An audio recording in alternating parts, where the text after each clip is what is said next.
우리가 살고 있는 이 세상에는 두 세계가 있습니다. 먼저는 이제 보이는 세계겠죠. 우리 눈앞에 보여져 있고 펼쳐져 있는 그 세계일 것입니다. 우리가 지금 숨쉬고 살아가고 있고 바로 이 서 있는 바로 이 땅, 누구도 부인하려 하지 않는 그 세상, 간단합니다. 지금 내 눈앞에 펼쳐져 있는 보이는 세계. 그러나 그것이 다가 아닙니다. 더 있습니다. 보이지 않지만, 만질 수 없지만, 우리의 오감의 영역으로는 단 한 점도 이해할 수 없지만 더 있습니다. 분명한 나라가 있습니다. 성경은 이 나라를 이렇게 선포합니다. 마가복음 1장 15절입니다. 함께 한번 읽어보겠습니다. 시작. 이르시되 때가 찼고 하나님 나라가 가까이 왔으니 회개하고 복음을 믿으라. 시간이 되었다. 보이지 않는 하나님의 나라가 너희 가까이에 있다. 그러니 지금이라도 회개하고 그 나라에 들어가는 복음을 믿어라. 더 있더라는 겁니다. 비록 보이지 않으나 더 있더라는 겁니다. 성경은 보이지 않는 나라를 선언과 선포를 합니다. 그리고 하나님의 백성된 우리는, 그래하여 성도라 불리는 우리는 그 나라를 소망하며 사랑하며 이렇게 기다립니다. 히브리서 11장 16절의 말씀을 다시 한 번 더 읽어보도록 하겠습니다. 같이 읽습니다. 그들이 이제는 더 나은 본향을 사모하니 곧 하늘에 있는 것이라. 이러므로 하나님이 그들의 하나님이라 일컬음을 받으심을 부끄러워하지 아니하시고 그들을 위하여 한 성을 예비하셨느니라.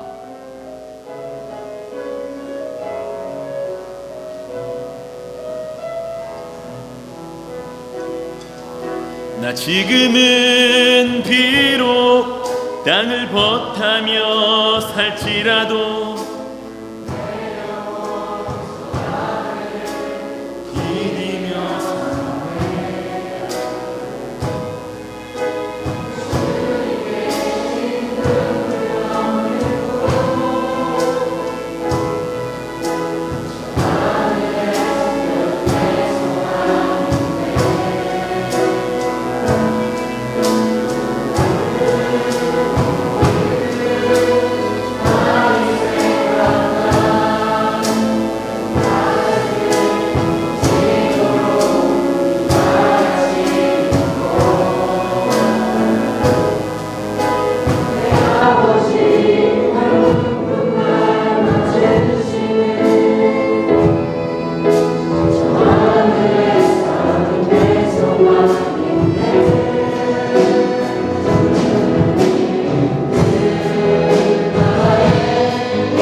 순례의 걸음 멈추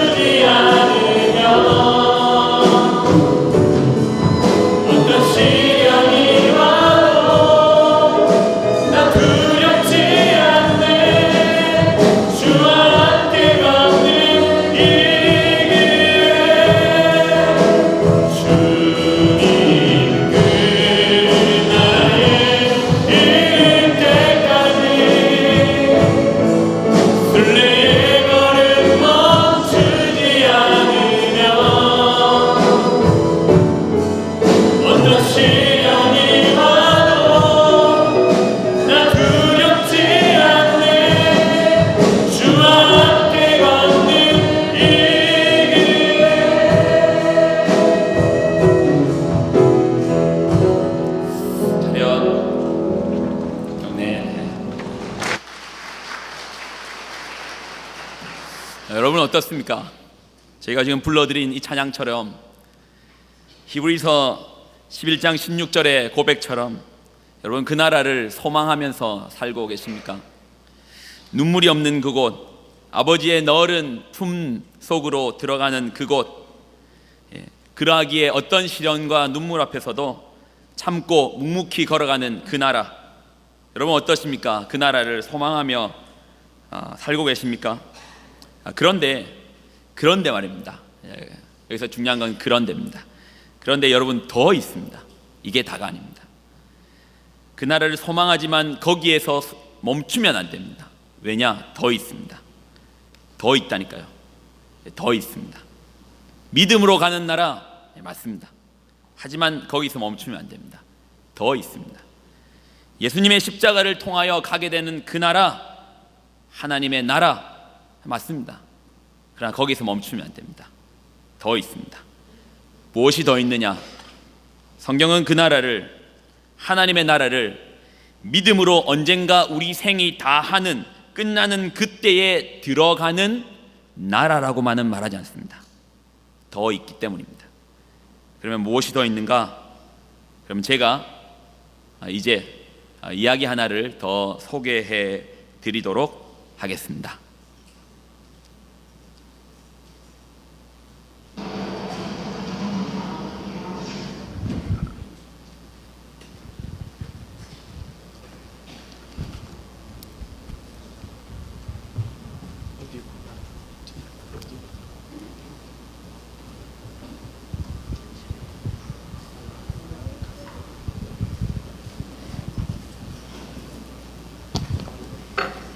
어니스트 고든이라는 사람이 있습니다. 그가 쓴 책에 콰이강의 기적이라는 책이 있습니다. 아마 어른들 중에는 콰이강의 달이라는 영화를 아실 것입니다. 바로 그 콰이강입니다. 고든은 그 콰이강의 다리를 만드는 현장에 있었다고 합니다. 24살에 해상에서 일본군의 포로가 되었습니다. 고든은 인도 침공에 대비해 일본군이 울창한 태국 정글에 건설 중이던 철로 공사 현장에 끌려왔습니다. 고든은 매일 수천 명의 포로들과 함께 정글에 나무를 베어 길을 열고 낮은 습지를 통과하는 철로 노선을 깔았습니다. 작업장은 단테가 묘사한 지옥 그대로였습니다. 허리에 간신히 천 하나만 두른 채 포로들은 섭씨 50도에 육박하는 찌는 태양 아래에서 일했습니다. 온몸은 별내에 물렸고 날카로운 돌멩이에 맨발이 베이고 멍들었습니다. 많은 사람들이 죽어나 갔습니다. 일본군 간수는 포로가 게으름을 부린다 싶으면 때려 죽이거나 총검으로 찔러 죽이거나 다른 포로가 보는 앞에서 참수해버렸습니다. 그러나 그보다 더 많은 사람들이 혹독한 환경 속에서 적절한 영양 공급과 휴식과 치료를 받지 못해 8만 명의 목숨을 잃었습니다. 2km의 철로를 깔 때마다 393명의 인명 손실이 생겨났습니다.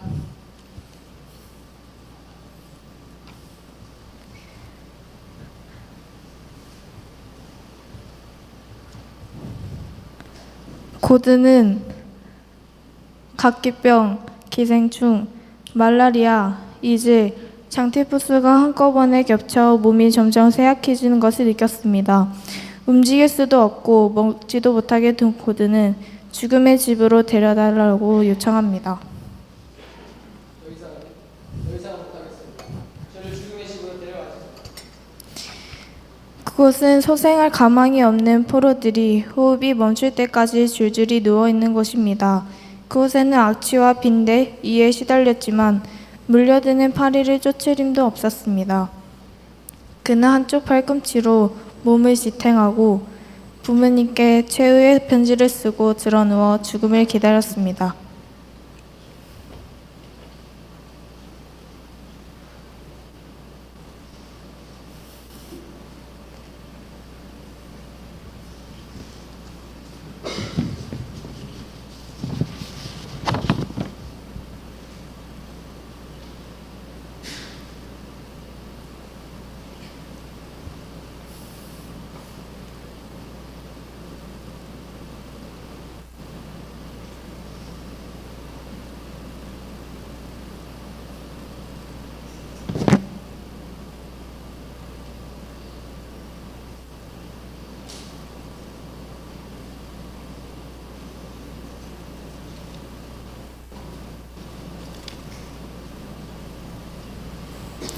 그때였습니다.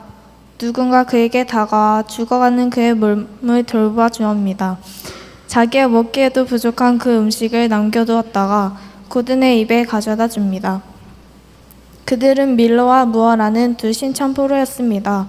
그들이 죽어가는 고든을 위하여 간호를 하겠다고 자청하여 나선 것입니다. 그들은 신실한 크리스천이었습니다. 그들은 아무 거리낌 없이 고든의 몸을 씻겨주고 자신들의 음식을 나누어 주었습니다. 그 덕분에 고든은 서서히 회복되었습니다. 무신론자였던 고든은 그들의 소박하고 강한 신앙에 이끌렸지만 또 한편으로는 따져 묻고 싶은 것이 있었습니다. 도대체 너희들이 믿는 종교는 뭐지? 왜 하나님은 아무것도 하고 있지 않는 거야? 저 사람들을 봐. 이런 고통에 대해 침묵하고 있지 않는 하나님의 진정이 있을까? 그러자 다스틴은 잠시 동안 생각한 후 확신에 찬 목소리로 대답했습니다. 분명 하나님께서는 지금과 무엇을 하고 계십니다. 하지만 우리가 그것을 볼 수 없는 것은 우리의 시야가 한정되어 있기 때문입니다. 하지만 언젠가는 분명히 보게 될 것입니다. 무신론자 고든은 두 사람의 헌신적인 보살핌을 받으며 조금씩 마음을 열게 됩니다. 정성스러운 간호 덕분에 몸이 회복되면서 드디어 그는 대나무 숲 집회라고 불리는 성경 연구에 출석하게 되고 다른 환자를 돌보게 됩니다. 그는 자기도 모르게 이런 활동을 통해 변화되었습니다. 그와 더불어 수용소의 분위기는 기도회와 성경 연구 그리고 많은 봉사활동을 통해 서서히 바뀌어 갑니다. 그러던 어느 날입니다. 일본군 간수들은 하루 일과가 마치면 작업도구를 꼼꼼히 세웠습니다.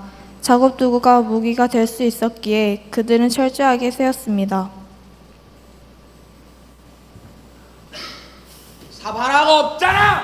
보고 싶어? 단진 간수는 삽 하나가 없어졌다며 고함을 질러댔습니다. 그는 포로들을 해집고 다니면서 훔친 사람을 찾아내라고 소리 질렀습니다. 어디 있는 거야? 아무도 자백하지 않자 그는 다 죽인다고 소리를 지르며 맨 앞줄에 있는 포로에게 총부리를 들이맸습니다. 5초 안에 안 하면 나 죽여버릴 거야! 5, 4, 3, 2, 1. 바로 그 순간 한 포로가 앞으로 걸어나와 차렷 자세를 취하고 말했습니다. 제가 했습니다. 화가 난 간수는 그 포로에게 덤벼들어 발로 차고 때렸습니다. 그는 맞으면서도 간신히 차렷 자세를 유지했습니다. 분노를 이기지 못한 간수는 총을 꺼내어 그를 쏘았습니다. 포로는 힘없이 바닥에 쓰러졌지만 간수는 더 이상 움직이지 않은 시신을 계속 걷어찼습니다. 마침내 구타가 그치자 다른 포로들이 동료의 시신을 들고 숙소로 돌아갔습니다.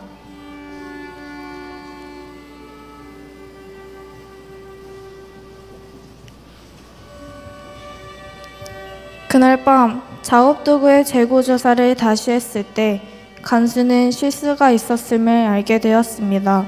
삽은 하나도 없어지지 않았습니다.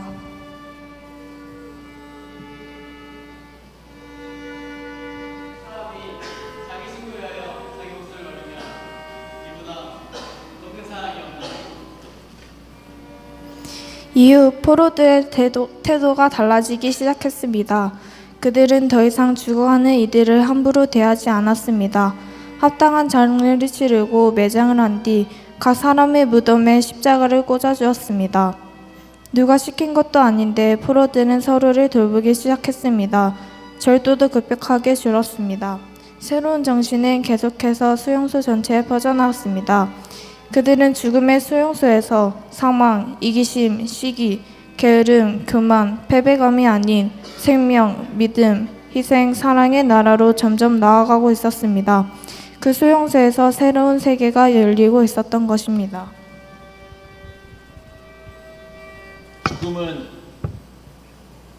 죽음은 여전히 우리 곁에 있었다. 그것은 분명했다. 그러나 우리는 그 파괴적인 지배력에서 벗어나고 있었다. 우리는 생명을 이루는 힘과 죽음을 이루는 힘 사이에 극명한 대조를 직접 보았다. 이기심, 증오, 시기, 질투, 탐욕, 방종, 게으름과 교만은 모두 생명과 반대되는 것들이었다. 반면 사랑, 자기희생, 동정, 자비, 인격과 창의적 믿음은 생명의 본질이었고 이것들은 단순한 생존을 진정한 삶으로 바꾸었다.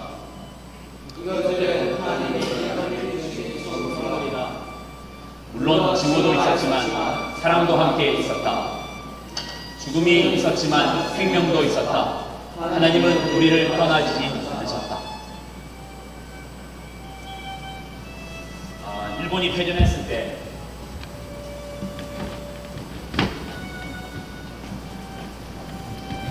일본이 패전했을 때입니다.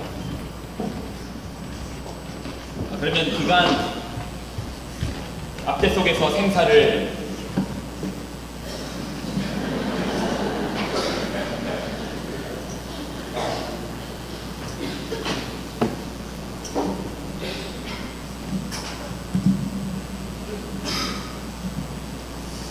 일본이 패전하였을 때입니다. 그간 생사의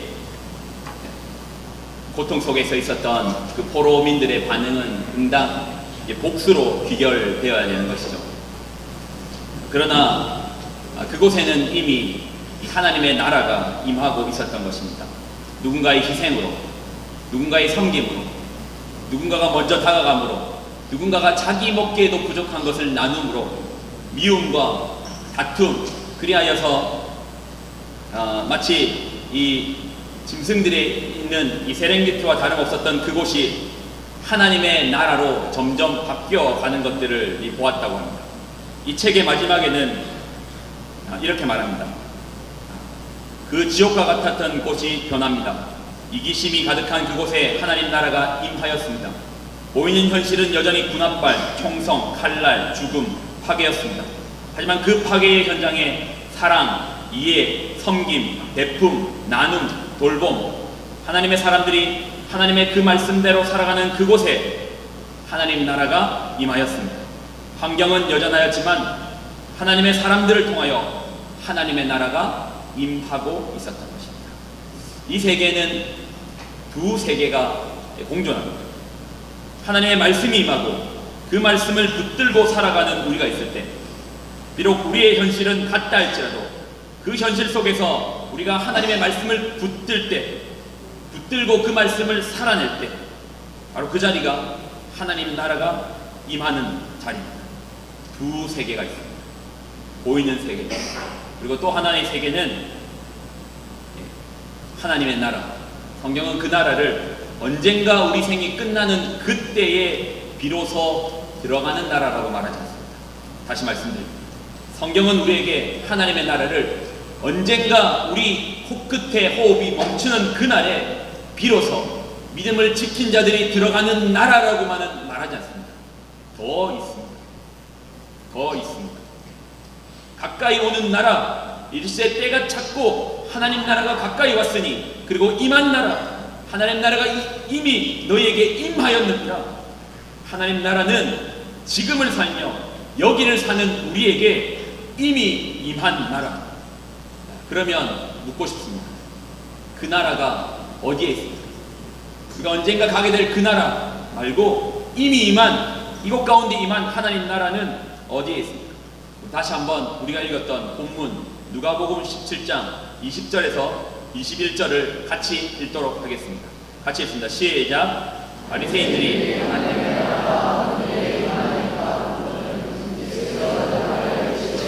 하나님의 나라는 볼 수 있게 임하는 것이 아니요 또한 여기 있다 저기 있다고 못하니 하나님의 나라는 너희 안에 있느니라. 하나님 나라는 우리 안에 있다고 말씀하십니다. 중국집만 가도 짜장면을 먹을지 짬뽕을 먹을지 늘 고민하는 이 좁디 좁은 우리 마음속에 어떻게 하나님 나라가 임하는가, 이 마지막의 내용을 마가복음 4장의 내용으로 정리하려고 합니다. 마가복음 4장이라 하면 잘 모르시겠지만 제가 지금 말하는 이 비유를 설명하면 여러분 아실 겁니다. 씨 뿌리는 자의 비유라고 들어보셨습니까? 그 내용이 마가복음 4장에 나와 있습니다. 근데 우리가 이 씨 뿌리는 자의 비유를 많이 듣고 많이 들었지만 이 비유가 무엇을 지칭하고 있는가는 잘 모르는 경우가 있습니다.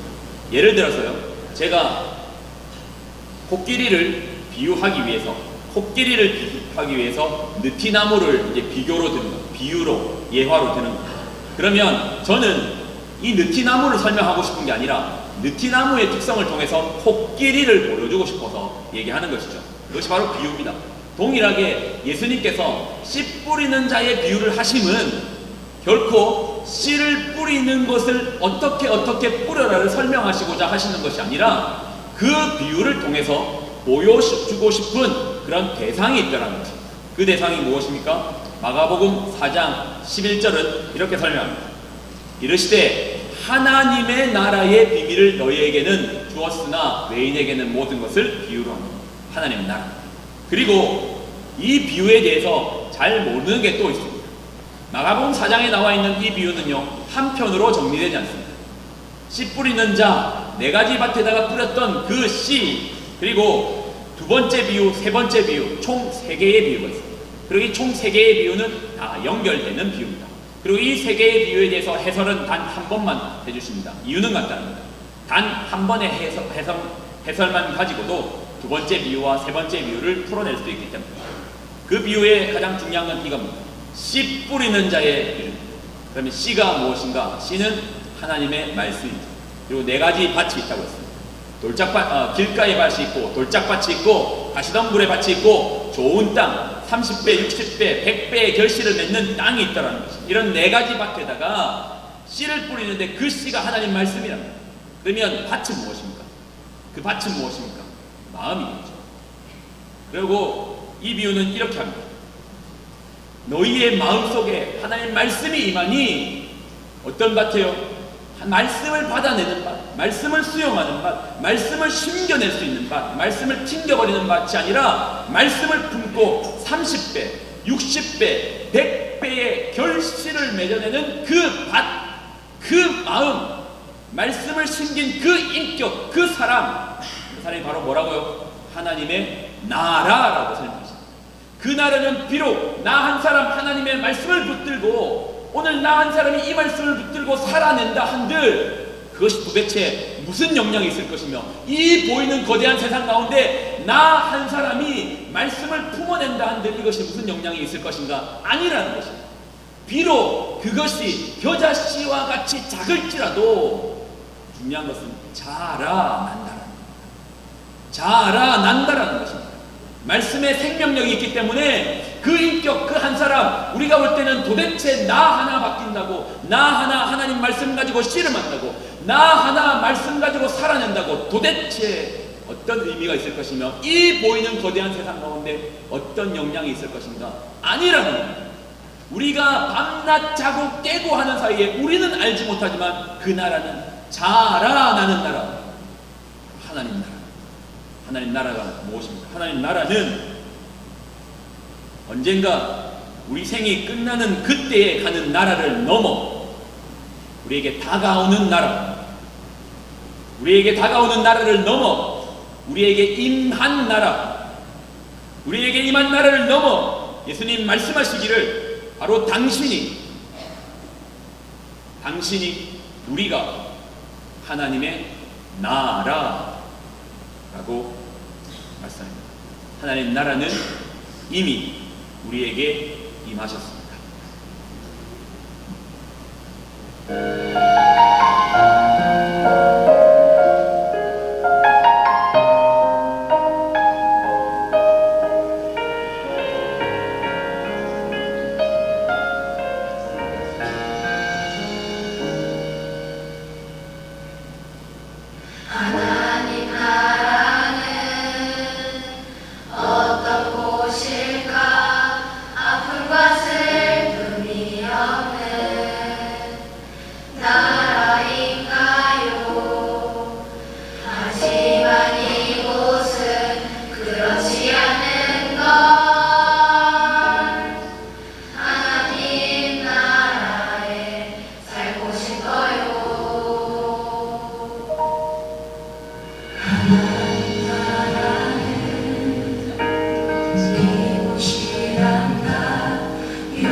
이 자리에서 동참하는 자들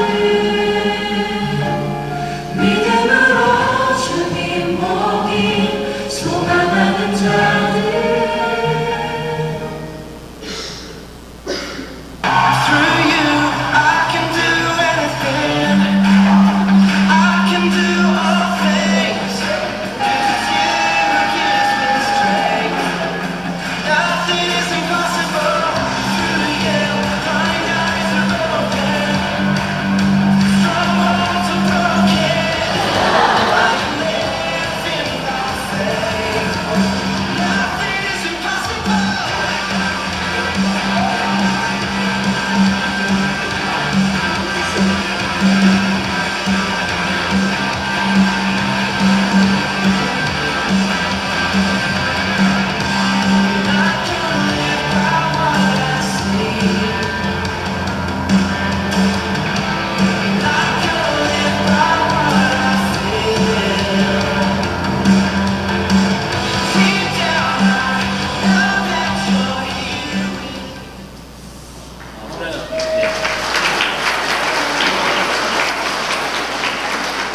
설교의 끝을 이 예화로 마치려고 합니다.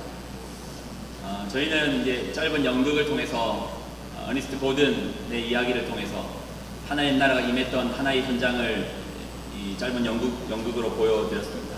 언젠가 가는 그 나라가 아닌 이미 임한 그 나라를 설명해드렸죠. 그러면 그 중고등부에 임한 그 나라를 끝으로 하나님의 나라를 나누고 이야기를 마치도록 하겠습니다.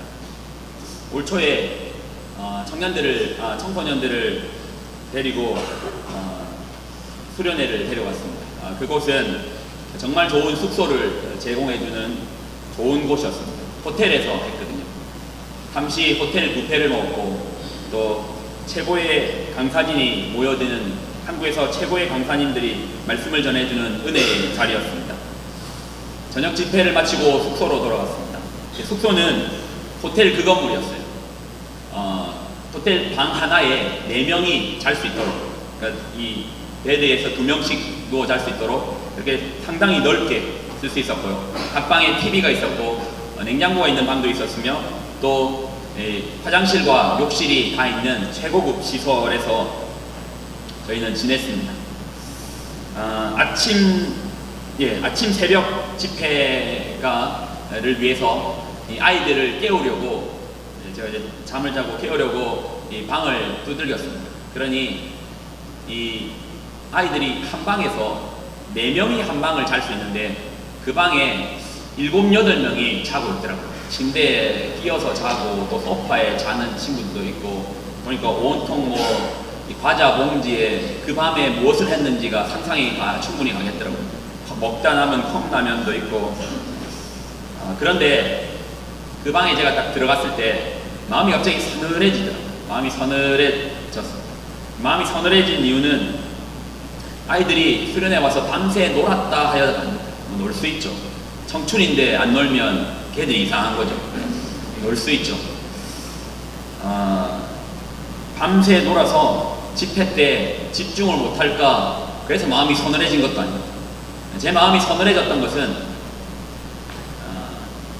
이 아이들이 여기에 있으면 어떤 방에는 혼자서 쓰고 있는 아이도 있을 터인데 어떤 방에는 혼자서 그 긴 밤을 보낸 아이도 있을 터인데 어느 방에는 이 아이들이 이렇게 또 재밌게 즐겼다면 어떤 방에는 그 외로움 속에서 사투를 보낸 아이도 있을 터인데 하여서 마음이 서늘해졌습니다.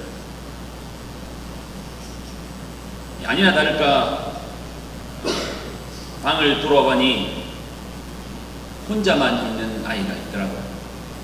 그런 마음이 들었습니다.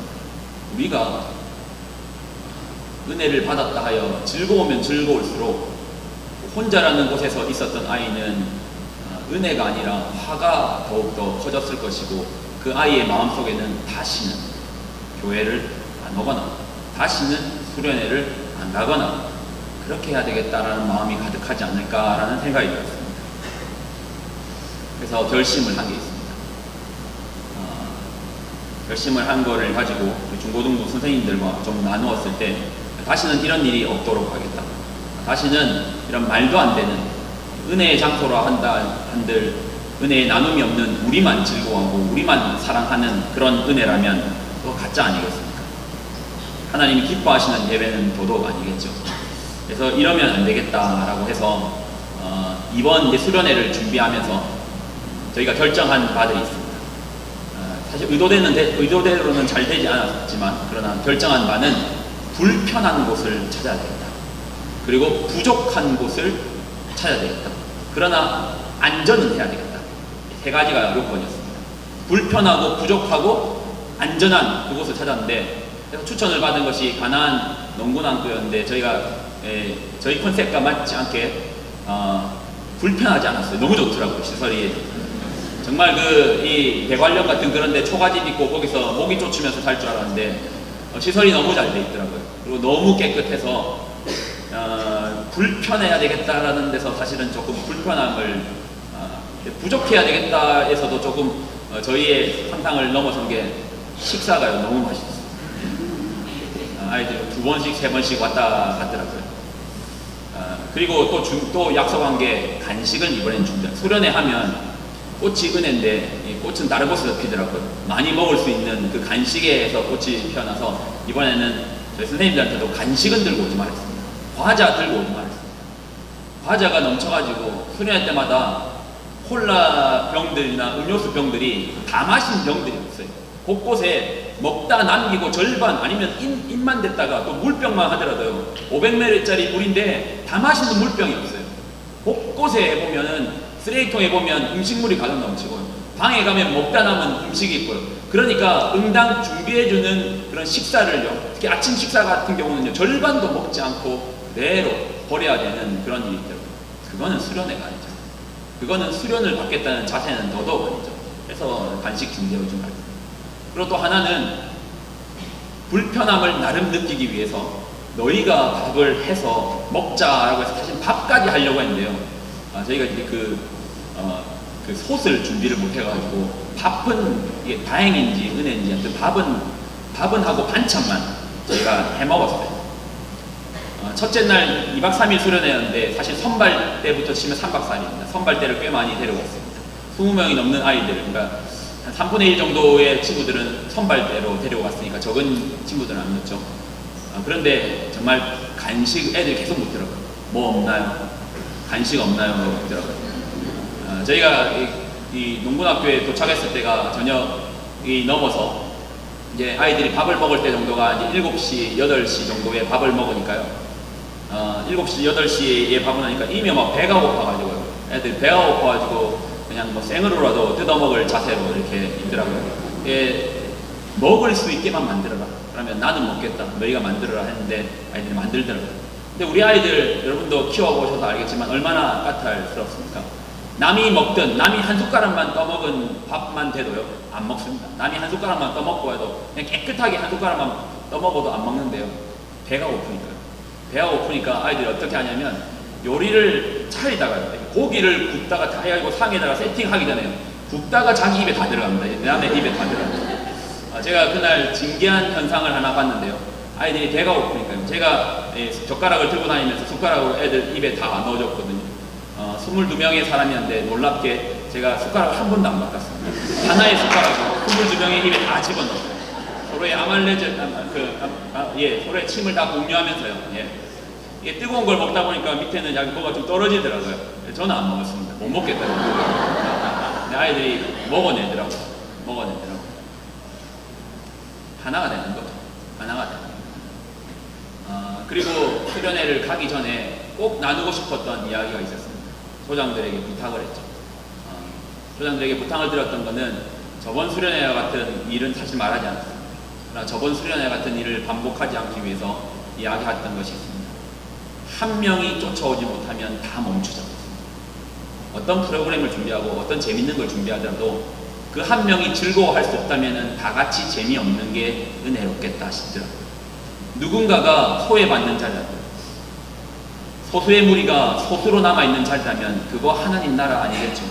소외받는 자, 외로운 자, 가난한 자들을 향해서 예수님께서 오셨는데 은혜 받겠다고 수련회까지 왔는데 누구 혼자 골방을 쓰고 있어야 되고 누구 혼자 자리를 지키고 있어야 되고 누구 혼자 구석에 앉아있는 자리라면 이 땅에 가난한 자를 위하여 왔던 하나님의 정신, 예수님의 그 마음이 조금 더 살아나지 못하지 않겠습니까?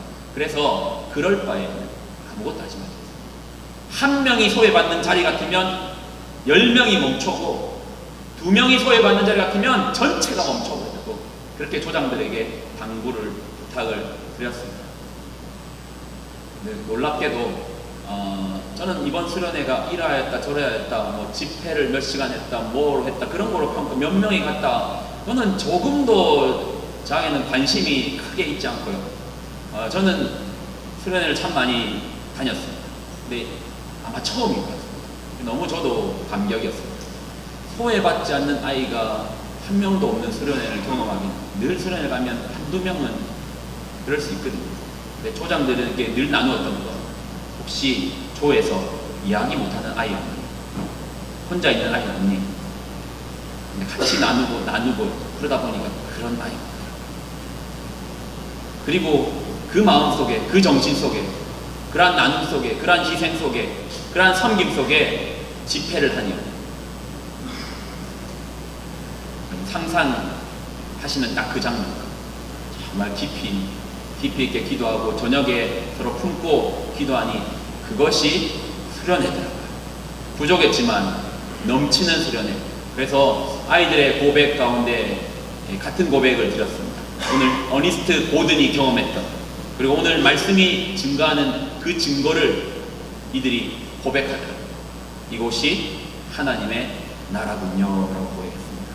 하나님의 나라는 이곳에 임하는 나라입니다. 언젠가 우리 생이 마치는 그때에만 가는 나라가 아니고요. 이곳에 이 자리에 이미 임한 나라 어디에요? 하나님의 말씀을 품고 살아가고 있는 여러분에게 이들에게 하나님 나라는 이미 임하였습니다. 보이는 세계 가운데 우리가 살고 있습니다. 그러나 주님 말씀하십니다. 더 있다. 더 있다. 더 있다.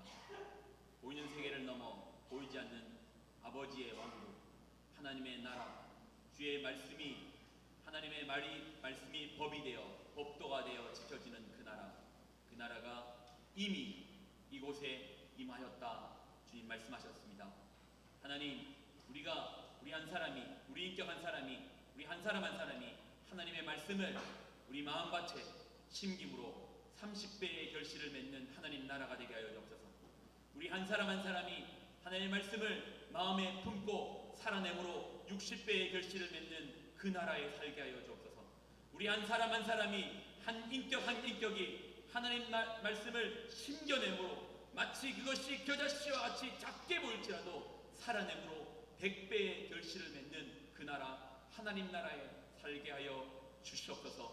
우리로 그 나라 하나님 나라 되게 하여 주시옵소서. 이제는 우리 주 예수 그리스도의 은혜와 하나님의 사랑과 성령님의 교통하심이 말씀을 품고 살아내는